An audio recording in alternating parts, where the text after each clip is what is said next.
கரூர் மாவட்டத்தில் நடந்த தமிழக வெற்றிக் கழகத்தின் பிரச்சார கூட்டத்தில் ஏற்பட்ட நெரிசலால் 41 பேர் உயிரிழந்த சம்பவம் தொடர்பாக புதிய தகவல் ஒன்று வெளியாகியிருக்கிறது.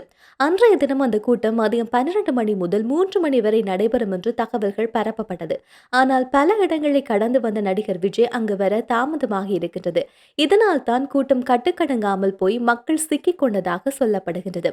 அத்துடன் இந்த கூட்டத்தில் பாதி பேர் மட்டுமே விஜயை பார்க்க வந்தவர்கள் என்றும் தாவேகா தரப்பு திட்டமிட்டு தாமதம் செய்ததுதான் இந்த சம்பவத்திற்கு காரணம் என்றும் குற்றச்சாட்டு முன்வைக்கப்பட்டது. இந்த நிலையில் பிரபல யூடியூபர் அரசியல் விமர்சனமான பாரதாஸ் கரூர் விவகாரத்தில் முக்கிய ஆதாரமான வீடியோ ஃபுட்டேஜ்களை அழிக்க விஜய் முயற்சித்துள்ளார் என்று கூறியிருக்கின்றார். மேலும் விஜய் கட்சி சார்பில் எடுக்கப்பட்ட ட்ரோன் காட்சிகளை முதலில் அழிக்க உத்தரவிட்டதாகவும் சிபிஐ அண்மையில் அதை மீட்டதாகவும் அவர் கூறியிருக்கின்றார். விஜய் தரப்பு பல ஆதாரங்களை மீடியாவுக்கு தராமல் அழிக்கும் பணியில் ஈடுபட்டதாகவும் இதனாலேயே விஜய் மீண்டும் சிபிஐ விசாரணைக்கு அழைக்கப்பட்டதாகவும் அவர் கூறியிருக்கின்றார்.